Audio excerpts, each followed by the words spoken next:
चल अभिमान। और नारद जी अभिमान में आ गए, नहीं माने। अभिमान क्या कह रहा, नहीं माने। और सोचने लगे कि हम तो शंकर से आगे बढ़े। जीता काम अहमिति मन माही। तो मन ही मन सोचने लगे। ब्रह्मा जी के पास गए तो थोड़ी अकड़ थी। पिताजी है, ब्रह्मलोक गए। पिताजी को जैसे तैसे प्रणाम किया, किंतु अभिमान। कैसे आए हो नारद? बोले हमने काम को जीता। पिता ब्रह्मा कहने लगे नारद ये बात किसी से मत कहना। और अब कहाँ जा रहे हो? बोले कहीं नहीं, जहां जाना हो पहुंच जाएंगे। और नारायण नारायण कहकर निकले। कहाँ? कैलाश। शिव जी पार्वती जी विराजमान थे। स्वागत हुआ। नारद जी कैसे आना हुआ? कहा क्या हम ध्यान कर रहे थे और लगा संत आए हैं बिना, और ये सब बजाते हुए आ रहे हैं तो चलो भगवान की चर्चा होगी। नहीं, मार चरित शंकर ही सुना। रामचरित नहीं, सारा काम चरित्र सुना नहीं। ओ शिव जी, काम की नहीं चली, हमने काम को जीत लिया। भगवान कहने लगे नारद जी बहुत भले, बहुत भले। लेकिन एक बात कहूं, ये बात भगवान श्रीमन नारायण से मत कहना। नारद जी बोले क्यों? कोई हम झूठ बात कह रहे हैं? सच्ची बात कहने में क्या ऐतराज? बोले देखो ये बात मत कहना। बोले हम नहीं कहेंगे, लेकिन प्रसंग चल गया तो कह देंगे। नहीं चले वो प्रसंग दुराए तब, प्रसंग भी चले तो ये बात तो आपने श्रीमन नारायण के समक्ष। शिव जी को कहा नारायण और निकल गए। ऐसे ही लोग होते हैं। शंकर को लगता है कि काम जीत मैं हूं तो दूसरा नहीं होना चाहिए, लेकिन हम काम जय है और क्यों न कहे हम नारायण से। और सीधी टिकट काटी, जाना था दूसरी ओर, लेकिन वैकुंठ की ओर चल दिए। श्रीमन नारायण नारायण। एक बार करतल वर बीना, गावत हरि गुणगान प्रवीण। और जैसे ही नारद को दूर से देखा, भगवान श्रीमन नारायण उठकर खड़े हुए। नारद जी को लगा क्यों न खड़े होंगे, क्योंकि हम छोटे तो रहे नहीं ना, इसलिए जीता काम अहमिति मनवाई। और भगवान जब वो नारद जी थोड़े झुकने को हुए तो भगवान ने कहा झुको नहीं, मिलो। हर्षि मिले, उठी उठी रमानिके। स्वयं भगवान उठकर खड़े हुए और बड़े प्रेम से गले से लगाया। नहीं नारद जी तुम हमारे, तो भगवान भी तो फुला देते। और फिर कहा, शब्द उच्चारण किया, नारद जी बहुत दिनों के बाद दया की। बहुते दीनन कीन मुनि दाया। बहुत दिनों बाद दया की। नारद जी को लगा चलो पहले तो भगवान की दया रहती थी, अब तो हमारी दया भगवान पे हो गई। बहुत ही दीनन कीन मुनि दाया, क्योंकि हम मामूली थोड़ी थे। लक्ष्मी जी ने पूछा भगवान आप ये अहंकार क्यों बढ़ा रहे हो? बोले ऐसा है, जब थोड़ा ऑपरेशन लायक बनाना चाहिए इसलिए डॉक्टर दवाई देता। इसलिए दवाई देता ये थोड़ा और बढ़े ताकि ऑपरेशन के लायक बन जाए, इसलिए बढ़ाने की दवाई दे रहा हूँ। अहंकार को बढ़ाने की ये दवाई दे रहा हूँ। तो प्रभु इसका विपरीत परिणाम। लक्ष्मी जी ने तो कहा तुम देखते रहो क्या हो। और कहते हैं नारद जी विदा हुए और जिस रास्ते से पहुंच रहे थे भगवान ने अपने माया को आदेश किया। बीच आकाश में ही सिलनिधि राजा की नगरी बनी और राजा की एक कन्या सुकन्या जिसका नाम है विश्वमोहिनी, उसका ब्याह तय हुआ। नारद जी ने सोचा कि बहुत बड़ा पंडाल लगा हुआ है, बहुत बड़ी नगरी है, चलो जाकर देखें। अब यहाँ कोई यज्ञ तो हो नहीं रहा था, शादी ब्याह का प्रोग्राम था, लेकिन नारद जी को लगा चलो शादी सही। वहां पहुंचा, लोगों से पूछा क्या बात है, बोले शादी है, यहाँ कोई राम कथा नहीं चल रही, शादी है ना, हम जाएंगे। और नारद जी को लगा हम काम जीत तो है, आ गए शादी के पंडाल में।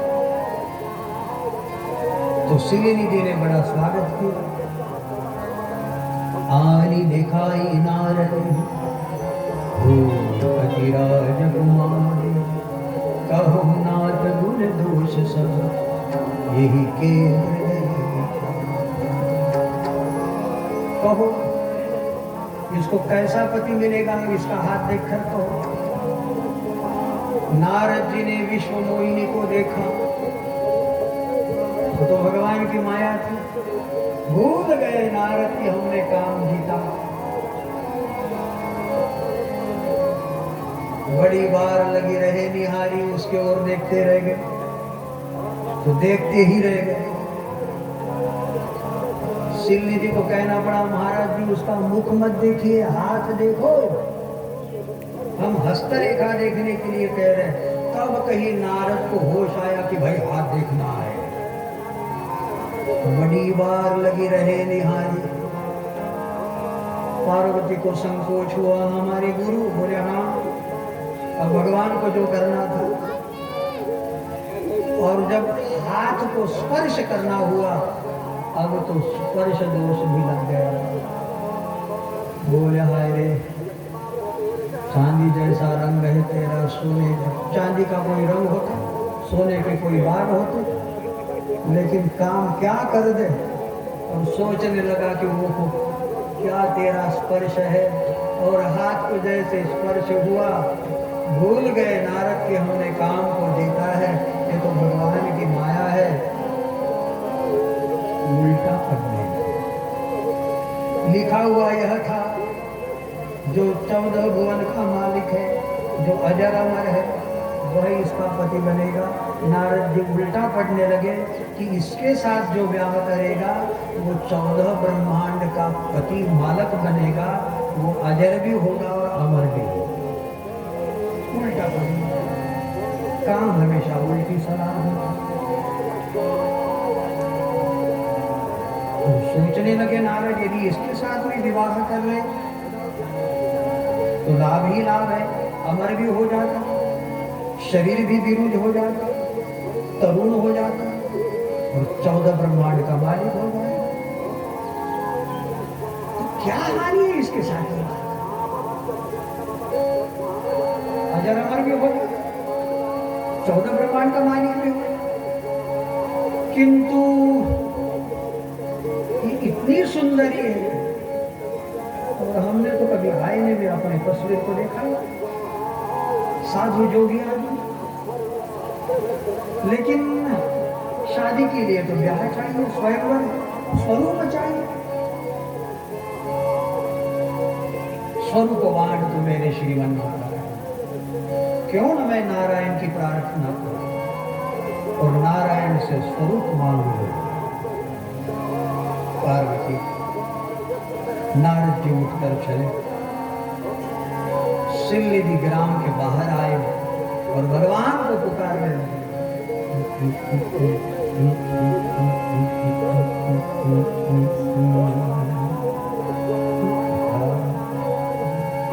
नारायण राम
और भगवान श्रीमन्नारायण तुरंत प्रकट हो गए। जो भगवान की ही माया थी। बहुत जब तक करो तब भी भगवान ना आए, लेकिन आज तुरंत नारायण नारायण कहे और प्रकट हो। कहो नारद कैसे बताना? बोले भगवान आपन रूप देहु प्रभु मोहि, आप अपना रूप हमें दे। देखो शिव जी ने ब्याह किया और नारद जी ब्याह करना चाहते, ये उधार मांगकर ब्याह करना चाह रहे। देखो जब भी ब्याह करो ना, शिव जी जब ब्याह करते हैं ना, तो हमने कल देखा कि शिव जी ने कहीं भी उधारी में नहीं, जो है में ब्याह करो, कर्जा निकाल कर, पैसा निकाल कर, और फिर बढ़िया गुलछर्रे उड़ा रहे हो, ये काम न करो। है में ब्याह करो, सादगी में ब्याह करो, खूब नाचो कूदो, ये वाली बात है। शिव जी ने कुंडल कंकन पहिरे ब्याह, सांपों के ही कुंडल, सांपों का ही श्रृंगार आभूषण धारण करके, सोने का नहीं, ऋण करके, कर्जा करके, फिर वह कर्जा की चिंता तुम्हें सांपों की तरह डसे, बोझ में कोई काम न करे, उधारी में नहीं। शिव जी ने उधारी में नहीं, है में ब्याह किया, जो परिस्थिति है। और नारद जी उधार में मांग रहे, प्रभु आप रूप देहु प्रभु, क्योंकि ब्याह करना है। और ब्याह कोई ब्याह ऐसा स्वयंवर था, स्वयंवर में उस लड़की को, उस कन्या को जो पसंद आए उसके गले में वरमाला पहनाएंगे, तो चाहिए स्वरूप, और हमको तो पसंद नहीं करेगी, इसलिए भगवान आपका रूपड़ा हमें दे दीजिए। तो नारद परमानेंट चाहिए, बोले ये बात नहीं, काम बने तक। अब ये धोखा देना हो गया, उस कन्या को धोखा देना हो गया। जाते हो तो बड़े गाड़ी से जाते हो, सगाई में, मंगनी में गाड़ी मोटर कार लेके जाते हो, बाद में पैदल लेके चलते हो मोटर स्टैंड। जाते समय तो हाय रे ठाट बाट से चलते थे, ये तो धोखा देना हो गया। तो मंगनी के समय भी वैसे ही चलो ना, जैसे हो चलो। तो पहले ठाट पाट दिखाए, बोले स्वरूप तो चाहिए लेकिन उधार चाहिए महाराज। नारद देखो, जिससे तुम्हारा हित हो, भगवान ने कहा महाराज जेहि विधिनाथ हो ही हित मोरा, करऊ सोबेगी दास मुझको। तो तुम्हारा हित जिसमें होगा हम वही करेंगे, जो तुमने कहा हम वही करेंगे। और तुम्हारा हित किसमें है? तो भगवान ने अपना रूप दिया, क्योंकि नारद जी ने एक शब्द का उच्चारण किया था, हे हरि आपका रूप हमें प्रदान करो। और संस्कृत में हरि माने बंदर होता है। नारद जी ने कहा हरि आपका रूप दीजिए, तो भगवान ने बंदर का रूप दिया। और मरकट का वजन लगाकर बैठ गए। लेकिन हड़बड़ी इतनी थी कि आईने में देखा नहीं हम कैसे दिखाई दे रहे, और बंदर का रूप बनाकर बैठे। बोले तक नहीं और बैठे बैठे लग रहा था कि हम तो नारायण जैसे सुंदर हैं। वहां शिवगण बैठे थे। बोले वाह वाह नारद जी क्या बढ़िया लग रहे हैं, अब तो प्रूफ मिल गया हम सुंदर हैं। और उधर से वरमाला लेकर निकली विश्व मोहिनी।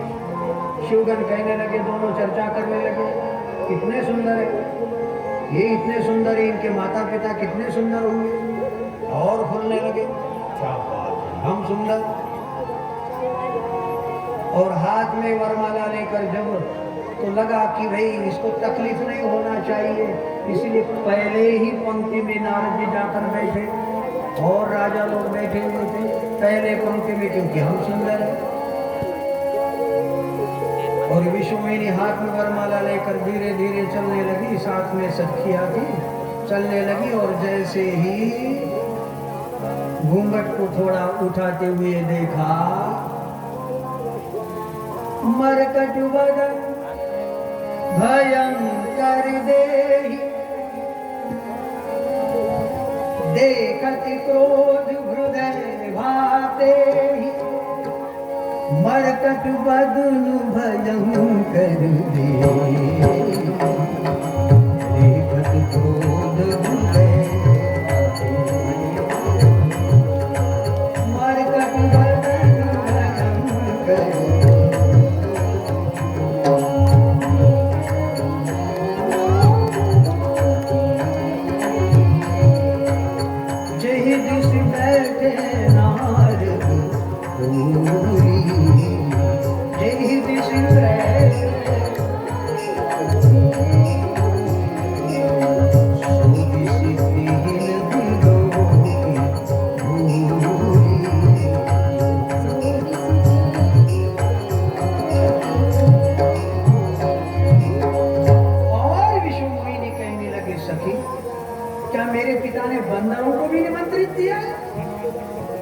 मेरी ये इज्जत। जिस लाइन में नारद जी बंदर स्वरूप में बैठे थे वो पूरी लाइन ही छोड़कर दूसरी पंक्ति में जब ये विश्व मोहिनी चलने लगी तो नारद जी कूदने लगे। क्या हम दिखे नहीं उसको? कोई बीच में आ गया। शिवगण कहने लगे, नारद जी जरा सब्र रखिए, शांत होइए। बोले कैसे शांत हो? घूम कर आने दो, कब तक छुपेगी कैरी पत्तों के? अरे तुम जैसा कौन सुंदर है, आएगी घूम फिर के तुम्हारे पास, सब्र करो। नारद जी कहने लगे, ये कैसा हो गया, सच में आएगी? बोले हाँ आना ही है, क्योंकि तुमको सुंदर खबर नहीं कि हम बंदर हैं। और जब चलने लगी तो भगवान श्रीमन नारायण की लीला है। नारायण भी एक राजा का वेश बना के बैठे थे और विश्व मोहिनी आई, वरमाला ऊंची की, भगवान को वर रूप में देखा और श्रीमन नारायण के गले में माला पधराई, बोली श्रीमन नारायण भगवान। सभा ने जय जयकार। नारद जी ने कहा, क्या हुआ, क्या हो गया, क्यों ताली बजी, क्यों जय जयकार हुआ? नारद गई। अरे कौन गई? जो यहाँ आई थी वो कहाँ? वो एक राजा जो बैठे। कौन राजा? भगवान मुस्कुराने लगे, हंसने लगे और वो शिवगण कहने लगे, नारद अपने आप को सुंदर मानने वाले तुम तनिक जल में अपने परछाई को निहार कर तो आते। और जब जल में अपना मुख को देखा बंदर, हमने सुंदर स्वरूप मांगा, बनाया नारायण ने बंदर, अब मैं नारायण को माफ नहीं करूंगा। पार्वती, नारद जी भूल गए, मेरा अपमान हुआ है, इसलिए मैं जाकर अब नारायण को दंडित करूंगा। और वैकुंठ की रास्ते चलने लगे। तो इसी बीच श्रीमन नारायण भी रथ पे सवारी हुए थे। बगल में लक्ष्मी, एक बगल बाजू में विश्व मोहिनी बैठी हुई, और नारद जी दिखे दूर से। आवाज लगाई भगवान ने, नारद कहाँ जा रहे हो? वैकुंठ जा रहे हो? आइए, जगह बैठिए। भगवान को मग में ही रोककर नारद जी कहने लगे, तुम स्वार्थी हो, तुम कपटी हो, तुमने समुद्र मंथन कराया, तुमने जहर नहीं पिया, बेचारे भोले को भोला समझकर उसको जहर दिया, और आपने कौस्तुभ मणि ले ली, आप रमा, आपने लक्ष्मी हथिया ली। तुम स्वार्थी हो, तुम कपटी हो, तुम कभी किसी का काम नहीं करते। लक्ष्मी बोली, ये प्रतिदिन स्तुति करते थे आपका गुरु सूक्त से, ओम शास्त्र से ये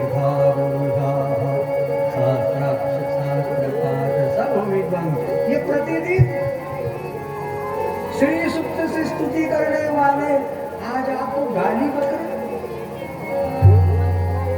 भगवान नारायण कहने लगे, लक्ष्मी तुम शांत हो जाओ, ये सब मेरी माया है। जो काम के वशीभूत हो गया हो वो मुझे गाली नहीं बकेगा तो मैं क्या करेगा? इसलिए देखो, चलने दो। लेकिन नारद तब ही रुके नहीं। नारद जी ने हाथ ऊंचा करके श्राप दे दिया, भगवान वंचे ही जवन धरि देहा, सो तनु धरहु श्राप ममये।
भगवान हंसने लगे और भगवान ने स्मित करते ही जो माया थी वह दूर हो गई।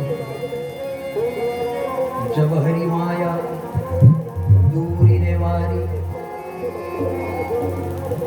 नहीं कह रमा न राजकुमार, न सिलनिधि की नगरी है, न कोई विश्व मोहिनी है, और ना कोई रथ है, ना कोई वहां लक्ष्मी है, कुछ नहीं। जब भगवान ने हंस दिया माया का निवारण हो गया, कुछ न था। रात्रि में सपने में सो जाने कहां कहां घूमते हो, लेकिन जाग गए, कुछ नहीं था। बस ऐसे ही एक सपना था जिसको हम अपना मानकर बैठे थे, और नारद जी ने देखा, प्रभु ये क्या हो गया था? अब थोड़ा माथा भी ठिकाने आ गया। तब मुनियति सभित हरि चरण गहे पाई हो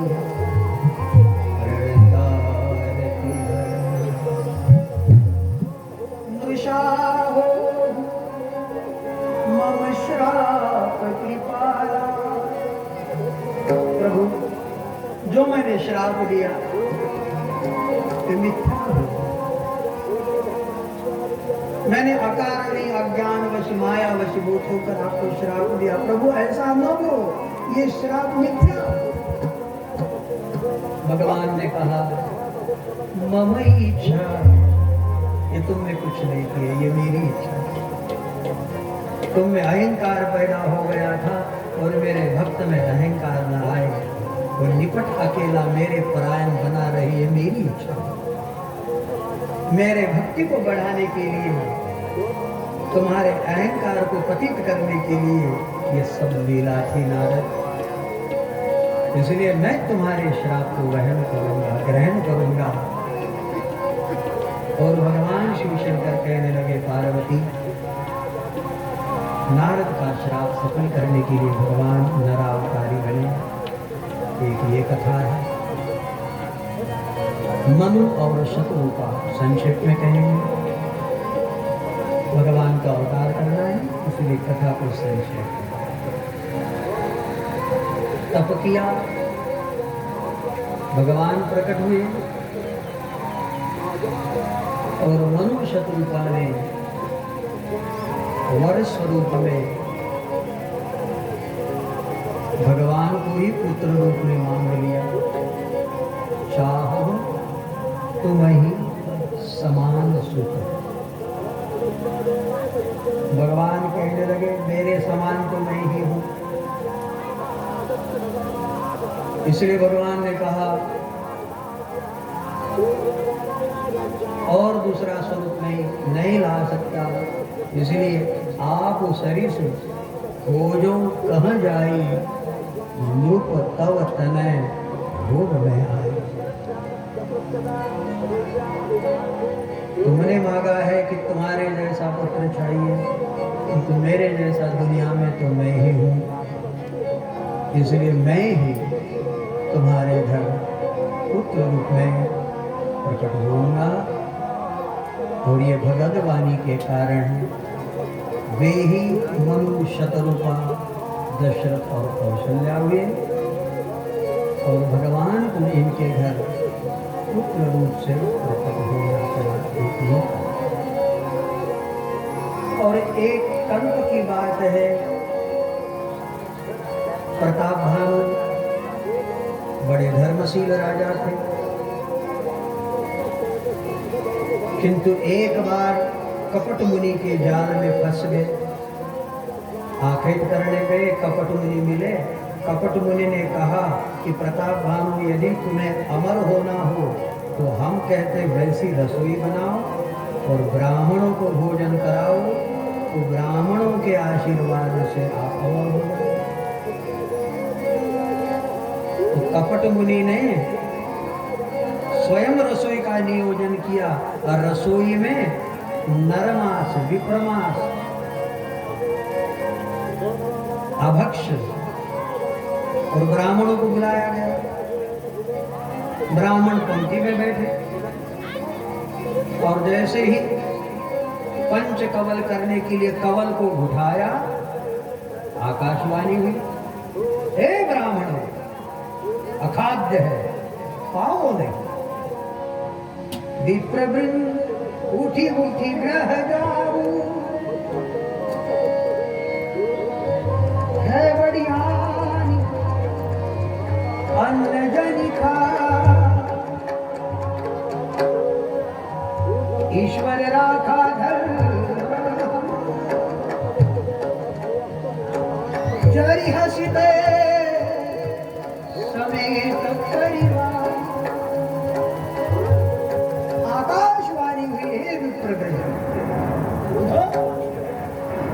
ये अन्न मत खाओ, तुम्हारा धर्म नष्ट हो जाएगा। ब्राह्मणों ने जब जाना, हाय रे, ये तो आकाशवाणी ने हमारा हमारे धर्म को बचाए, वरना खबर नहीं।